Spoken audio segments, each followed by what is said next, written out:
వస్తాడు ఎప్పుడైనా. అయితే ఇంకా వస్తలేడు. మళ్ళీ 3 అయితుంది. 3 అయ్యేసరికి ఇంకా నాకు భయమైతుంది. ఇంకా వస్తలేడేందని చెప్పి భయమేస్తుంటే నేను మా వదినకి ఫోన్ చేసిన. వదినకి ఫోన్ చేసి, "ఇంకా బంటి ఇంటికి రాలేదు వదిన. మరి ఎక్కడికెళ్ళిండో ఏమో మరి. ఎవరితోనో ఫోన్ మాట్లాడిండో అటే ఎళ్ళిండు ఇంకా రాలేదు" అని చెప్తే మా వదినకి నెంబర్ ఇచ్చిన. "ఈ నెంబర్ ఒకసారి మాట్లాడు" అని నెంబర్ ఇస్తే 3:00కి ఆయన ఫోన్ స్విచ్ ఆఫ్ ఉంది బైర్ మహేష్‌ది. మళ్ళీ కాసేపటి తర్వాత నేను ఫోన్ చేసిన ఆయనకి, స్విచ్ ఆఫ్ అని వచ్చింది.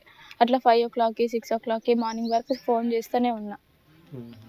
ఫోన్ చేస్తుంటే ఇంకా మార్నింగ్ 6, 7 అయితుంది. ఇంకా 7 అయ్యేసరికి ఇంకా పోలీస్ వాళ్ళు నాకు కాల్ చేసిర్రు. బంటి ఫోన్ నా దగ్గరనే ఉంది, నాకు ఫోన్ లేదు.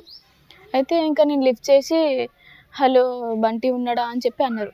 అయితే "లేదు సార్, నైట్ బయటికెళ్ళిండు ఇంకా రాలేదు" అని చెప్పి నేను ఏడ్చుకుంటూనే మాట్లాడినా. నాకు భయమేస్తుంది ఇంకా వాళ్ళు ఫోన్ చేస్తుర్రంటే. అయితే ఇంకా బంటి ఎట్లాంటి బట్టలు వేసుకున్నాడు, ఎట్లాంటి కటింగ్ చేయించుకున్నాడు, ఏ బైక్ మీద వెళ్ళిండు అని చెప్పి అడిగితే నేను చెప్పేసిన వాళ్ళకి.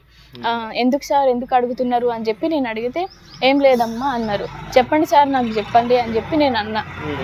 ఏడుస్తూ అంటే ఇంకా మళ్ళీ కాల్ చేస్తామమ్మా అని చెప్పి కట్ చేసిండు.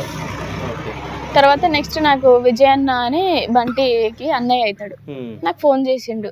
"అరే ఇక్కడ ఏంటంటే చెరువు కట్ట దగ్గర పిల్లల మార దగ్గర ఇక్కడికి రాండి" అని చెప్పిండు. నాకు ఇంకా